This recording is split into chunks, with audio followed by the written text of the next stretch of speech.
그 순간 참지 못했던 한마디가 제 인생을 완전히 바꿔놓았습니다. 당시에 몰랐어요. 그냥 화가 나서 터트린 말이었을 뿐인데 그게 돌이킬 수 없는 결과를 만들 줄은요. 지금 이 이야기를 듣고 계신 분들 중에도 혹시 화를 참지 못해서 후회했던 경험 있으신가요? 저는 평소에 그렇게 화를 잘 내는 사람이 아니었어요. 오히려 주변에서는 조용하고 참을성 있는 사람이라고 했죠. 그런데 그날따라 유독 모든 게 짜증났습니다. 아침부터 일이 꼬이고 몸도 안 좋고 날씨마저 답답했거든요. 그런 상태에서 집에 들어왔는데 배우자가 사소한 말 한마디를 던졌어요.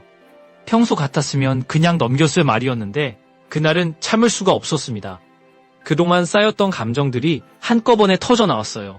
믹소리는 점점 커졌고 말은 점점 거칠어졌습니다. 상대방이 아무리 진정하라고 해도 멈출 수가 없었어요. 그 순간만큼은 제가 옳다고 생각했거든요. 화를 내는 게 당연하다고, 상대가 잘못했다고 믿었습니다. 그런데 그 화를 다 쏟아낸 뒤에 찾아온 건 후회였어요.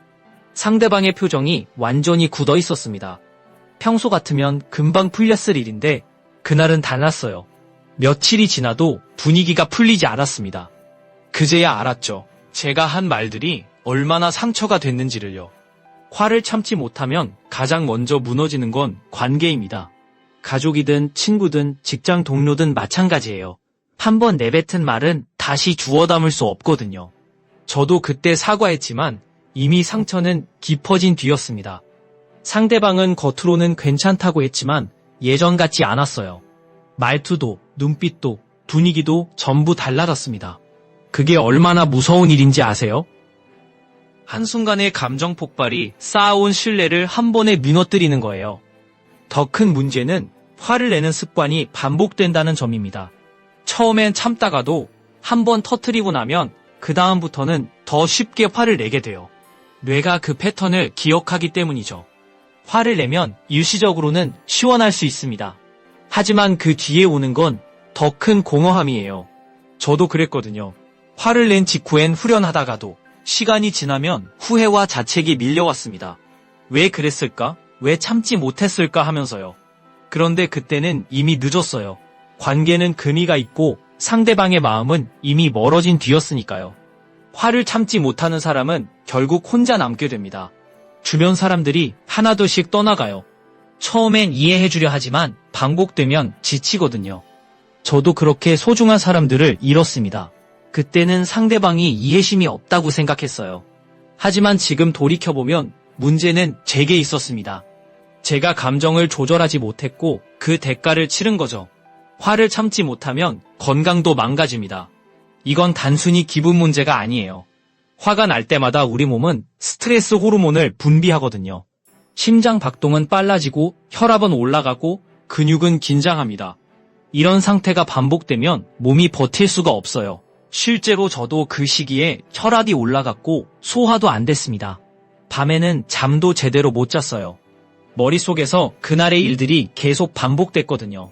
화를 내고 나면 오히려 더 피곤해지는 이유가 바로 이겁니다. 몸과 마음이 동시에 소진되는 거예요. 그런데 이걸 당시엔 몰랐습니다.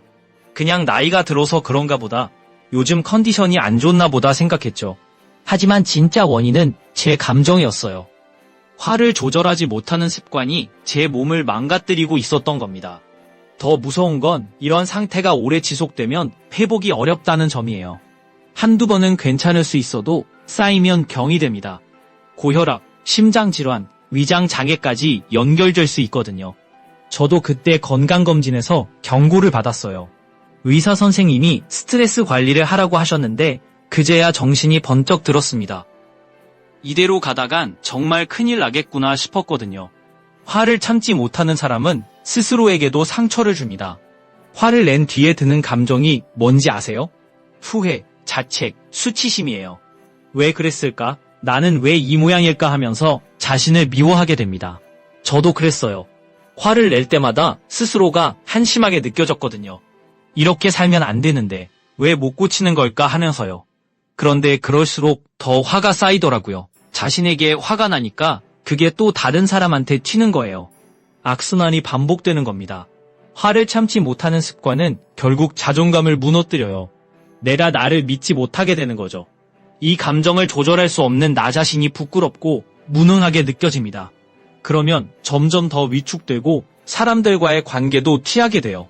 저도 그 시기엔 사람 만나는 게 두려웠습니다. 또 화를 낼까봐, 또 실수할까봐 불안했거든요. 그렇게 점점 고립되는 거예요. 화를 참지 못하면 기회도 잃게 됩니다. 직장에서도 사회생활에서도 마찬가지예요. 감정 조절을 못하는 사람은 신뢰를 받기 어렵거든요. 저도 그때 중요한 기회를 놓쳤어요. 회의 중에 화를 참지 못하고 언성을 높였는데 되게 결정적이었습니다. 그 뒤로 중요한 프로젝트에서 제외됐고 승진 기회도 날아갔어요. 당시엔 억울했죠. 내 의견이 옳았는데 왜 나만 손해를 보나 싶었거든요. 하지만 지금 생각해보면 당연한 결과였습니다. 누가 감정 조절 못하는 사람에게 중요한 일을 맡기겠어요. 조직에서는 능력도 중요하지만 그만큼 신뢰도 중요합니다. 화를 참지 못하는 사람은 예측 불가능하다고 여겨져요.